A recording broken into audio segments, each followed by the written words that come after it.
Hi everyone.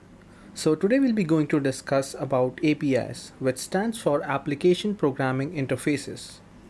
We'll know what an API actually is, the types of API as well as the specification for the APIs. So let's go ahead and understand the concept of APIs with a pretty basic example.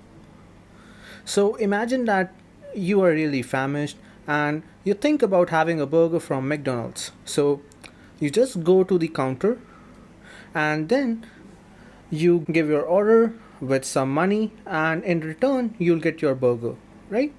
So this is a transaction happening, and you basically are giving an input, which is the money in this particular scenario, and then a function is basically executing, and then at the end of the function it gives you the output, which is a burger, right? So I want you to understand that API in very layman terms is just a function. You give some input, function process on that particular input and then gives you a particular output, right? That is basically what is happening here. But now you'll ask me, then what is the difference between a function and an API, right? We'll get through that. Just wait. So now let's take a scenario where you're having a laptop and you make a request to, for example, youtube.com, right? So now you issue a request here, right? It goes over the internet, travels all the way to YouTube servers, and there are various YouTube servers, right? And it is attached to a database. So when you request a particular video, it goes to that particular database, fetches that particular video from the database, and then the server responds you with a particular response which travels all over the internet way back to your machine. And that is how you receive content, right? So it is not just about youtube.com. Basically facebook.com, google.com, all the major players, all the web players are using something known as web APIs. So let's discuss and dive into this one. Now the concept that is working behind this is basically web APIs, and particularly most of the times it is RESTful APIs. We'll discuss about those in a minute. So understand that when this particular request goes to the server, there is a web API that is working, right? And then when this particular request travels to the database APIs comes into play. And now let's first understand what are the types of the APIs, right? So there are basically various kinds of APIs. We'll be discussing three of those right now. So one is web APIs, right? And we discussed when you are giving your request to a particular server from your machine, that is how the web API is, doing all the tricks. And even if you're communicating with the third-party services, there is also this web APIs concept that come into play. Then there are database APIs, which, for example, when the server requests something from the database, gets the response back, that is the bridge with which it communicates with the database, right? So for example, even if you have your own laptop, right, and you want your MySQL or Postgres or maybe SQLite to respond you something back, you will be using some bridge, right? Some sort of functions which will bridge the gap between your OS and how the database can be manipulated, right? And that is where the DBMS concept comes in. It provides you that particular API layer, right? And the third one, which is most common, is the OS based APIs, which is operating system APIs. So think of it as, for example, if you're using Linux and you're executing a CP command, which is for copying, or MV command for moving a particular file, or maybe just renaming it, or maybe like reading a file with the cat command, which is like concatenating the string on your console, right? This is how you're communicating with your OS, right? So these are all the kernel level APIs, right? So they have provided you some specifications like, okay, this is the function, this is so and so input that you will give it to us, and then we'll process it, and if you give this particular input, you'll get a particular output in return. And that is entirely what is happening in the concept of APIs everywhere, right? Now let's go back to our example. Now it is easier to recognize, right? So if we are giving a request from our laptop to a server, maybe Google server, YouTube server, Facebook server, Twitter server, what is happening is we we are interacting with something known as web APIs, right? And when the server interacts with the database itself, then the database APIs comes into play, right? And for example, if you make a request, for example, downloading a particular file, then that particular file will be generated on the server, right? So it requests the content from the database with the database API. Once it has that particular content that will be served in your CSV file, it will use the OS based APIs to write that particular information retrieved from database using OS APIs in form of a file, right? And it will form that CSV file, then it returns the entire response to your laptop based on web APIs, right? So you see, everything here is interconnected. And the problem here, which I have seen mostly, is whenever you talk about APIs, most people will tell you, okay, APIs means REST API, it is web-based API. But we are not restricted to those, right? There are various kinds of APIs. So you want to understand the basic concept of an API, right? It is just a contract between one software system and another software system. That's it.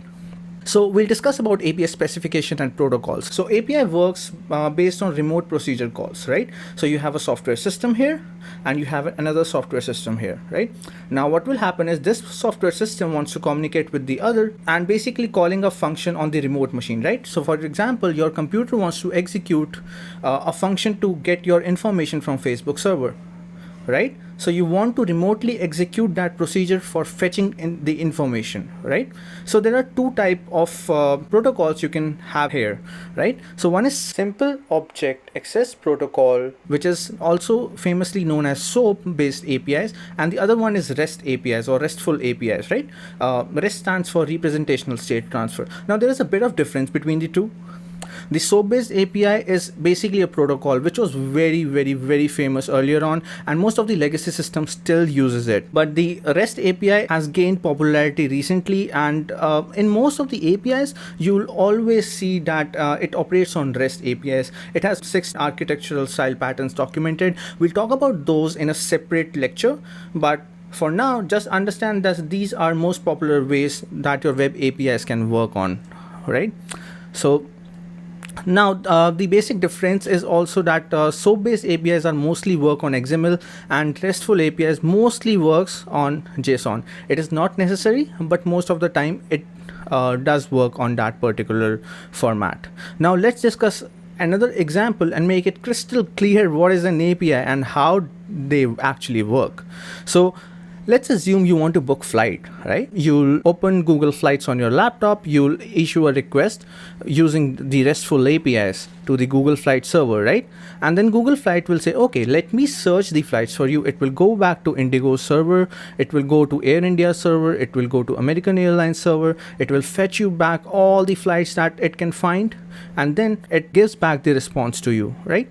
Now you'll see that, okay, I think I'll book a flight from New Delhi to New York on this particular date, right? So what you'll do here is now you'll issue a request saying that, okay, hey Google Flights, I am so and so person and I want you to book a flight from Delhi to New York from Air India's website, right?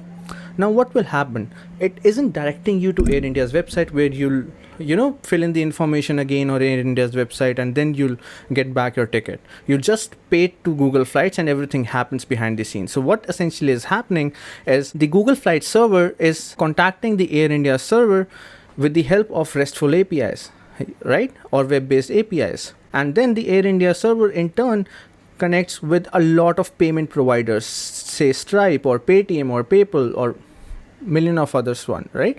So whenever you enter your details, it goes back to the server, returns the response, and you're done. Your flight is booked. The response travels all the way back up to your laptop, right? This is a very basic definition. Actually, whenever the payment system comes into play, there are a lot of things that happen. It does not necessarily, interact this way, because you have to be very cautious while dealing with payments, right? So this doesn't happen, but let's have it like this for now.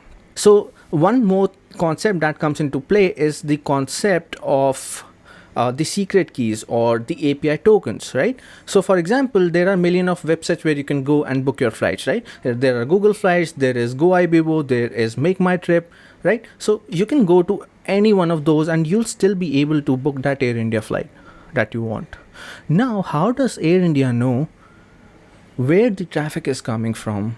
Right, one way is that they can track the origin request. They can say that, okay, this is where I got the request from, but this is not the ideal way. We also have to authenticate who is behind requesting all this stuff, right? So what Air India will do is, while they define their APIs, they will say that, okay, in order to do a remote procedure calls to our server, you also have to provide us your identity, and you'll provide that identity in form of a token. So this is a secret token issued by Air India for Google flights, right? This is just for Google flights. For Make My Trip, they will issue another token, and whenever Make My Trip executes a call on their server, they have to provide a token to identify themselves as Make My Trip, right? And these sort of secrets are maintained on these servers, and you have to be very cautious while maintaining secrets. But a bit about those in the next one. And yeah, that's it. That's pretty much it. That is how the API works. I wish that you are now clear on what is an API, how do you define an API, the types of APIs, as well as specifications around APIs. I think you'll now know the difference between web APIs, OS APIs, database APIs. Actually, everything is an API because API is altogether a function, right? All right. I think we are done here. Thank you very much. Thanks to Techie Zilla team for inviting me for this session, and I'll see you in the next one.